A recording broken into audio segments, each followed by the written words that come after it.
Hello बच्चों, let's read the question. The question says solve the following system of inequation. हमें क्या दिया हुआ है ये inequation दी हुई है. पहली inequation x plus 3 is greater than 0 और दूसरी 2x is less than 14. बच्चों inequation का मतलब समझते हैं पहले क्या होता है. inequation हम बोल सकते हैं the relationship between two quantities which are not equal. ठीक है. तो इन इक्वेशंस को हमें क्या करना है, इन इक्वेशंस को सॉल्व. तो यहाँ पे जो हमारा की कॉन्सेप्ट यूज होगा, की कॉन्सेप्ट वो होगा, हमें इन इक्वेशंस का क्या फाइंड करना होगा, सॉल्यूशन सेट. तो की कॉन्सेप्ट होगा हमारा ऑब्टेन द सॉल्यूशन सेट. ठीक है बच्चों, हमें इनका सॉल्यूशन सेट फाइंड करना है. देखते हैं. तो हमने क्या किया, दोनों इन इक्वेशंस को अलग अलग नोट किया. पहले इन इक्वेशन हमने नोट की x plus 3 is greater than 0 और दूसरी हमने इस तरफ नोट की 2x इज लेस देन 14. ठीक है. अब पहले x plus 3 is greater than 0 को सॉल्व करते हैं हम. यहां से बच्चों x की वैल्यू हमें क्या मिलेगी, x इज ग्रेटर देन -3. इसको हम लिख सकते हैं x बिलोंग्स टू, देखो बच्चों, x की वैल्यू -3 से बड़ी होनी चाहिए. -3 से बड़ी बेटा कितनी बड़ी हो सकती है, वो प्लस इनफाइनाइट तक जा सकती है. ठीक है. और -3 नहीं होनी चाहिए, -3 से बड़ी होनी चाहिए. इसलिए x बिलोंग करेगा -3 टू इनफाइनाइट और ये इंटरवल कैसा होगा, ओपन इंटरवल होगा. ठीक है. क्यों, क्योंकि x की वैल्यू -3 नहीं होनी चाहिए, उससे बड़ी होनी चाहिए और इनफाइनाइट तक जा सकती है वो. तो इसीलिए -3 टू इनफाइनाइट ओपन. सेम. अब इसको हमने दिया इक्वेशन 1. अब इस तरफ हम सॉल्व करेंगे. 2x is greater than 2x is less than 14 दिया हुआ है हमें. यहां से x की वैल्यू बच्चों क्या आ जाएगी, x इज लेस देन 7. ठीक है. तो इसको भी हम लिख सकते हैं x बिलोंग्स टू, देखो बच्चों, x की वैल्यू 7 से छोटी होनी चाहिए.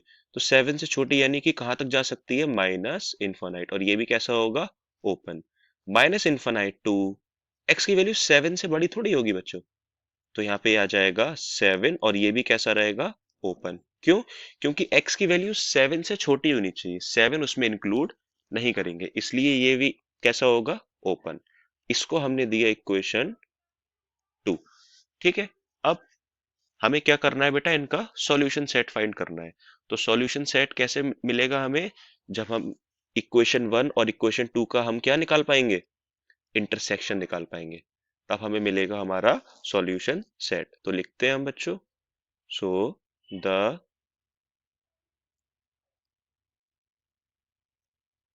solution set of given inequations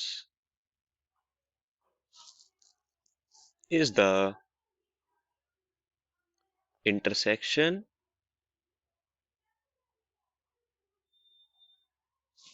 of equation 1 and equation 2.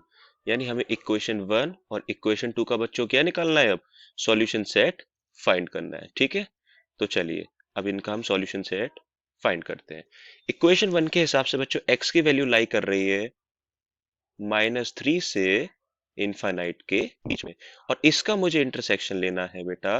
Equation 2 के हिसाब से x की वैल्यू है माइनस इनफाइनाइट से +7 के बीच में. तो बच्चों इनका इंटरसेक्शन देना है ना हमें. चलिए इसको नंबर लाइन पे समझते हैं.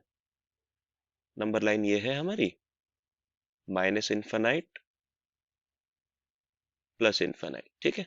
यहाँ 0, इसको -3 ले लिया हमने और ये 7. देखो बच्चों, -3 टू इनफाइनाइट का मतलब हो गया -3 से इनफाइनाइट, ये वाला पोर्शन.